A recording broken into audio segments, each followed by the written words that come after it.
प्रभु तेरी वाणी जीवन की रोटी, नैनों की ज्योति अंधेरा मिटाती।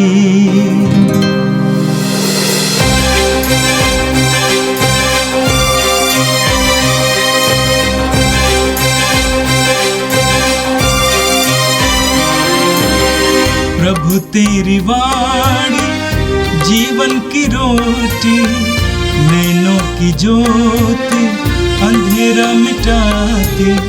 प्रभु तेरी वाणी जीवन की रोटी, नैनों की ज्योति अंधेरा मिटाती। वाणी वाणी वाणी वाणी वाणी पवित्र है, शाश्वत है, जीवन का मन्ना है। 2 मई शनिवार। पहला पाठ प्रेरित चरित्र, अध्याय 13, पद संख्याएं 44 से 52 तक। अगले विश्राम दिवस नगर के प्रायः सब लोग ईश्वर का वचन सुनने के लिए इकट्ठे हो गए। यहूदी इतनी बड़ी भीड़ देखकर ईर्ष्या से जलने लगे और पौलुस की निंदा करते हुए उसकी बातों का खंडन करते रहे। पौलुस और बरनबास ने निडर होकर कहा, यह आवश्यक था कि पहले आप लोगों को ईश्वर का वचन सुनाया जाए, परंतु आप लोग इसे अस्वीकार करते हैं और अपने को अनंत जीवन के योग्य नहीं समझते।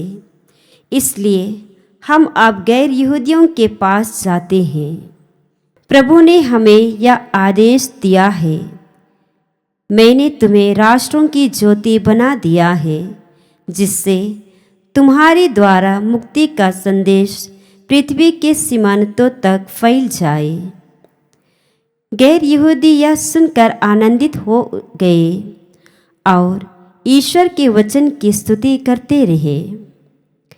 जितने लोग अनंत जीवन के लिए चुने गए थे, उन्होंने विश्वास किया और सारे प्रदेश में प्रभु का वचन फैल गया। किंतु यहूदियों ने प्रतिष्ठित भक्त महिलाओं तथा नगर के नेताओं को उभाड़ा, पौलुस तथा बरनबास के विरुद्ध उपद्रव खड़ा कर दिया और उन्हें अपने इलाके से निकाल दिया। पौलुस और बरनबास उन्हें चेतावनी देने के लिए अपने पैरों की धूल झाड़कर इकोनिया चले गए। शिष्य आनंद और पवित्र आत्मा से परिपूर्ण थे। यह प्रभु की वाणी है। संत योहन के अनुसार आज का सुसमाचार, अध्याय 14, पद संख्या 7 से 14 तक। यदि तुम मुझे पहचानते हो तो मेरे पिता को भी पहचानोगे। अब तो तुम लोगों ने उसे पहचाना भी है और देखा भी है। फिलिप ने उनसे कहा, प्रभु हमें पिता के दर्शन कराइए, हमारे लिए इतना ही बहुत है। ईसा ने कहा, फिलिप, मैं इतने समय तक तुम लोगों के साथ रहा, फिर भी तुमने मुझे नहीं पहचाना। जिसने मुझे देखा है उसने पिता को भी देखा है। फिर तुम यह क्या कहते हो, हमें पिता के दर्शन कराइए? क्या तुम विश्वास नहीं करते कि मैं पिता में हूँ और पिता मुझ में है? मैं जो शिक्षा देता हूँ वो मेरी अपनी शिक्षा नहीं है। मुझ में निवास करने वाला पिता मेरे द्वारा अपने महान कार्य संपन्न करता है। मेरी इस बात पर विश्वास करो कि मैं पिता में हूँ और पिता मुझ में है, नहीं तो उन महान कार्यों के कारण ही इस पर विश्वास करो। मैं तुम लोगों से यह कहता हूँ, जो मुझ में विश्वास करता है वो स्वयं वे कार्य करेगा जिन्हें मैं करता हूँ, वह उनसे भी महान कार्य करेगा, क्योंकि मैं पिता के पास जा रहा हूँ। तुम मेरा नाम लेकर जो कुछ मांगोगे मैं तुम्हें वही प्रदान करूँगा, जिससे पुत्र के द्वारा पिता की महिमा प्रकट हो। यदि तुम मेरा नाम लेकर मुझसे कुछ भी मांगोगे तो मैं तुम्हें वही प्रदान करूँगा। प्रभु का दिव्य सुसमाचार है। हे क्रिस्त तेरी स्तुति हो। प्रभु क्रिस्त में मेरे प्यारे भाइयों बहनों और बच्चों, आज के दोनों पाठ हमें अपने क्रिस्ती जीवन के मूल सच्चाइयों के बारे में हमें मनन चिंतन करने का अवसर देते हैं। आज के पहले पाठ में हम लोग जानेंगे कि हमारे जीवन में ईश्वर का वचन कितना महत्वपूर्ण है। प्रेरित चरित्र में हम लोगों ने अध्याय 13 पद संख्या 44 में हम लोगों ने पढ़ा, अगले विश्राम दिवस नगर के प्रायः सब लोग ईश्वर का वचन सुनने के लिए इकट्ठे हो गए। सभी लोग, नगर के सभी लोग ईश्वर के वचन को सुनने के लिए इकट्ठे हो गए। प्रभु यीशु के ज़माने में भी हम लोगों ने देखा कि कितने सारे लोग उनके वचनों को सुनने के लिए लालायित थे और उनके पीछे पीछे जाया करते थे। और उन्हीं लोगों को प्रभु यीशु ने खिलाया था। 5000 लोगों को खिलाया था, 4000 लोगों को खिलाया था। तो इतने सारे लोग, इससे भी दुगुना शायद वो केवल पुरुष थे, महिला और अन्य बच्चे भी प्रभु के वचन को सुनने के लिए लालायित थे, उनके साथ थे। आज भी अगर हम कई रिट्रीट सेंटर में, मातृधाम आश्रम में या मुरिंगुर में, कई क्षेत्रों में अगर हम लोग जाएंगे, इन करिश्माई क्षेत्रों में हम लोग देखते हैं कि किस प्रकार लोग प्रभु के वचन के भूखे होकर वहाँ पर आते हैं। नबी आमोस के अध्याय 8 पद संख्या 11 में हम लोग पढ़ते हैं, ईश्वर कहते हैं, मैं देशों में ऐसी भूख भेजूंगा। रोटी और पानी की प्यास नहीं है, भूख नहीं है, बल्कि वचनों को सुनने की भूख और प्यास। मैं लोगों के बीच में वचनों को सुनने की भूख और प्यास बेचूंगा। मुझे बहुत ही हर्ष हो रहा है जब मैं रोज सुबह इस मनन चिंतन को देखता हूँ। कई सारे लोग तत्पर होकर इन वचनों को सुनने के लिए वहाँ पर लगे रहते हैं। तो हमारे अंदर भी वो जिज्ञासा, वो रुचि, वो महत्वाकांक्षा, एक लालसा हमारे अंदर भी है प्रभु के वचन को सुनने के लिए। तो यही हम लोग देखते हैं, प्रभु के वचन को सुनने के लिए कई सारे लोग पौलुस के साथ इकट्ठे हो गए। लेकिन क्या हुआ, आगे क्या हुआ? यहूदी इतनी बड़ी भीड़ देखकर ईर्ष्या से जलने लगे और ईर्ष्या के कारण वो लोग पौलुस की निंदा करने लगे, उसके बारे में गलत सूचनाएं देने लगे।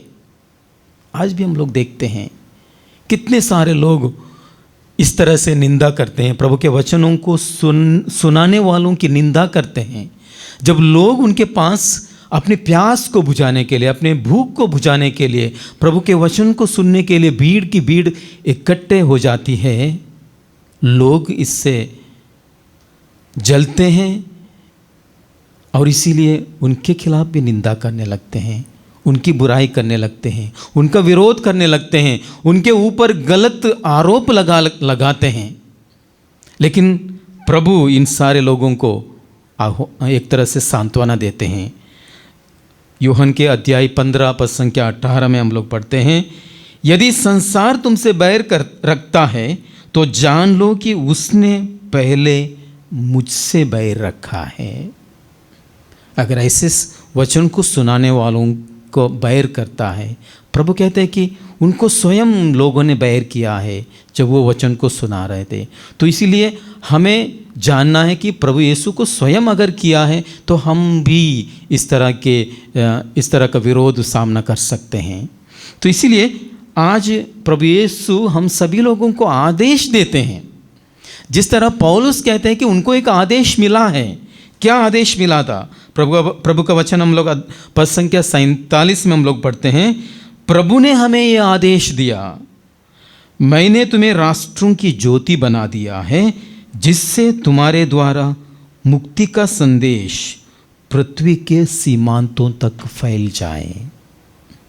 जी हाँ, आज प्रभु यीशु हमें से प्रत्येक व्यक्ति को चुनते हैं, प्रत्येक व्यक्ति को एक तरह का आदेश देते हैं कि मुक्ति का संदेश हम सभी लोग सीमांतों तक फैलाएं।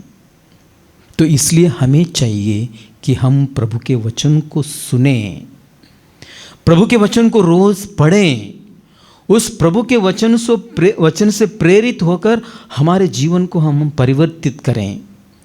जब प्रभु का वचन हमारे जीवन में फल आने लगता है, तब हम उसी वचन को दूसरों के जीवन में बो सकते हैं।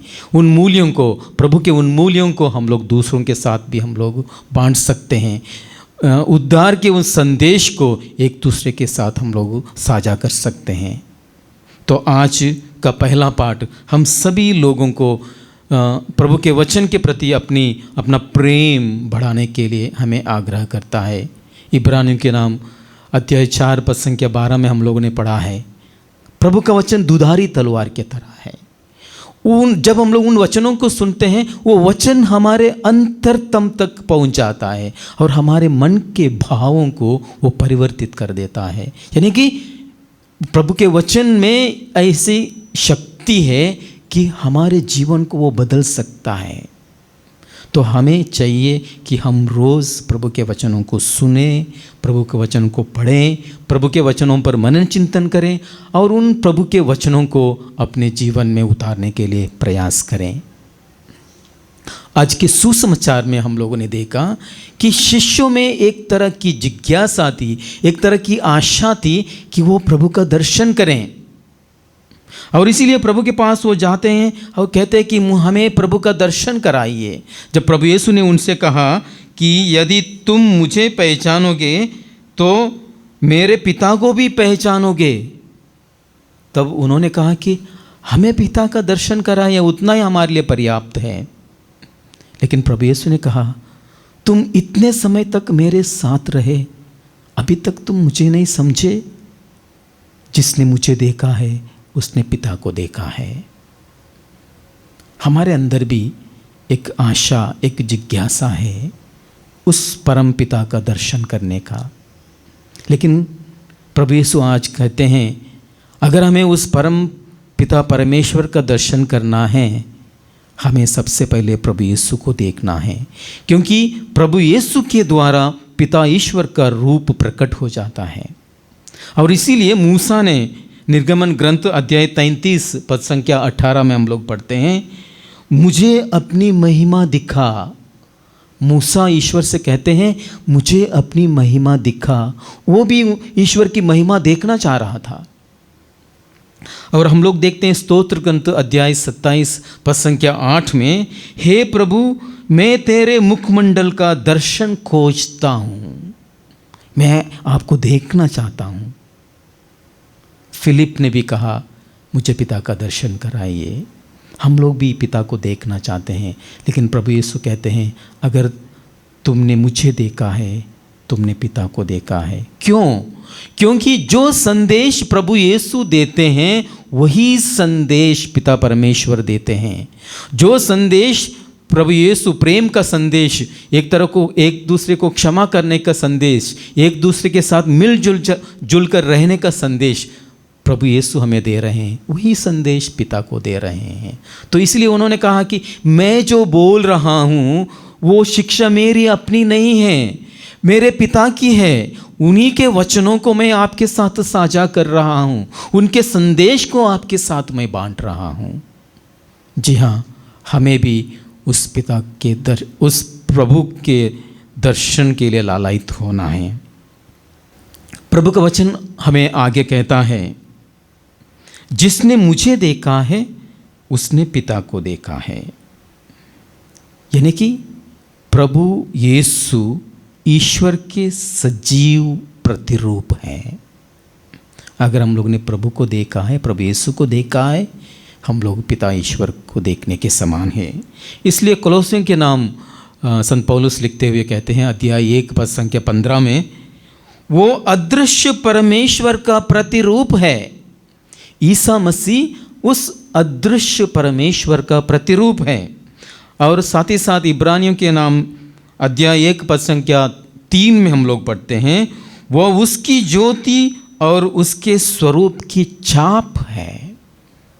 प्रभु यीशु ईश्वर की ज्योति और उनके स्वरूप की छाप है। तो हमें प्रभु यीशु को देखना है। जब हम लोग प्रभु यीशु को देखेंगे, उसमें ईश्वर को देखेंगे। और इसीलिए हमें अपने जीवन में शब्दों में नहीं बल्कि कर्मों के द्वारा प्रभु यीशु के सुसमाचार को हमें फैलाना है। तो इसलिए वचन हमें आगे कहता है, जो मुझ पर विश्वास करता है वो भी वे काम करेगा जो मैं करता हूँ। अभी हम सभी लोगों को एक तरह का मिशनरी बनने के लिए, प्रभु के वचन के संदेशवाहक बनने के लिए बुलाया गया है। अगर हम लोग उस पर विश्वास करते हैं, हम लोग वही काम करेंगे जो प्रभु यीशु ने किया है। प्रभु यीशु ने क्या किया है? प्रभु यीशु ने ईश्वर के उस अमर प्रेम को एक दूसरे के साथ साझा किया है। उनके अमर प्रेम को एक दूसरे के साथ बांटा है। लोगों के साथ मिलकर उनके प्रति अनुकंपा प्रकट की है। उनके बोझ को हल्का करने का प्रयास किया है। जो बीमार थे उनको चंगा किया है। तो प्रभु यीशु जहाँ कहीं भी गए, उस पिता के अमर प्रेम को उन्होंने एक दूसरे के साथ बांटा है। हमें भी अपने कर्मों के द्वारा यही काम करना है। इसलिए मत्ती के अध्याय 5 पद संख्या 16 हमें कहता है, तुम्हारी ज्योति लोगों के सामने चमकती रहे। किस प्रकार की ज्योति? हमारे भले कार्यों की ज्योति। इसलिए वचन आके कहता है, जिससे कि तुम्हारे भले कार्यों को देखकर लोग ईश्वर की महिमा कर सकें। जी हाँ, हम सभी लोग एक तरह से ईश्वर के प्रतिरूप बनने के लिए बुलाए गए हैं। हमारे द्वारा जिस प्रकार प्रभु यीशु ने कहा कि अगर आप मुझे देखते हैं तो आप पिता को देखते हैं, तो हमें भी उस पिता के प्रतिरूप बनने के लिए हम लोग बुलाए गए हैं। उस पिता के संदेश को एक दूसरे के साथ बांटने के लिए बुलाए गए हैं। तो आइए आज के दिन हम लोग प्रार्थना करें। हे सर्वशक्तिमान पिता परमेश्वर, आपके इस सुंदर वचन के लिए हम आपको धन्यवाद देते हैं। हमें आपकी आशीष प्रदान कर, जिससे कि दिन प्रतिदिन आपके वचनों को पढ़ने, आपके वचनों को सुनने और आपके वचनों को अपने जीवन में उतारने के लिए आपकी कृपा हमें प्रदान कर। हमारे अंदर ऐसी आध्यात्मिकता उत्पन्न कर जिससे कि हम सदा अपने पिता को देखने के लिए उत्सुक रहें। हमारे जीवन के हर एक कर्म के द्वारा आपके प्रतिरूप हम लोग बन सकें और इस प्रकार आपके प्रेम को एक दूसरे के साथ हम लोग बांट सकें। ये प्रार्थना हम करते हैं हमारे प्रभु क्रिस्त के द्वारा, आमीन। प्रभु तेरी वाणी जीवन की रोटी, नैनों की ज्योति अंधेरा मिटाती। वाणी वाणी वाणी वाणी वाणी पवित्र है, शाश्वत है जीवन का मन्ना।